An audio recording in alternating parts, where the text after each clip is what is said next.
Prince Harry and Meghan, the Duke and Duchess of Sussex, have officially started their first royal tour as a married couple and parents-to-be. The day after announcing their first child is on the way.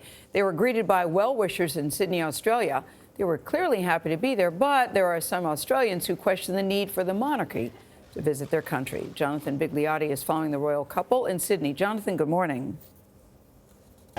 Good morning. And one of the more popular events was right here at the Sydney Opera House. This tour is a royal duty that at moments actually felt more like a political campaign. The royal couple is touring the Commonwealth countries where the monarchy still has power, at least for now. The royal couple's first day down under was a carefully planned charm offensive as they showered their host nation with affection. And we also generally couldn't think of a better place to announce the upcoming baby, be it a boy or a girl. So thank you very, very much. The mom-to-be was in a white dress made by a local Sydney designer. And what else do you do on your first day in Australia but pose with koalas? Interest was at a fever pitch by the time they descended the steps of the iconic Opera House. Harry, how do you feel? You feel good?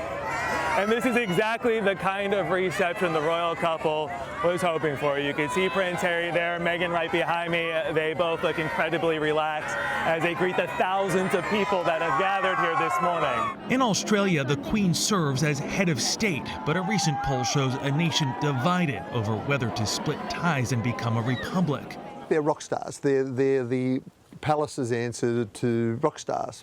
Rock stars and good people, but not heads of state, says Peter Fitzsimmons, chair of the nation's Republican movement. We think that in the 21st century, it's a tad, what's that word again, ludicrous, to maintain that Australia can do no better than to find our head of state from a family of English aristocrats. Supporters of the royal family hope the next generation of royals will help energize the monarchy, just like Princess Diana did decades ago.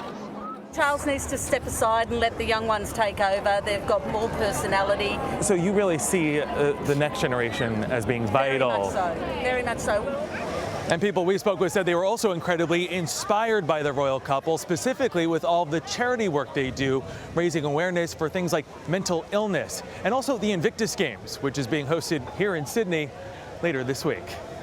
Fiona? Wow, that woman wasn't holding back, saying Charles needs to step aside, has no personality. Yeah. But you can see how popular Harry and Meghan are there. Exactly. That's why, aside from Mr. Cranky Pants, I think most people were really glad to see them there. Yeah. And they're happy that they're married and a baby's on the way. Yeah. And they took pictures with a koala. What more could you ask for? Jonathan Vigliotti, our thanks to you in Sydney, Australia.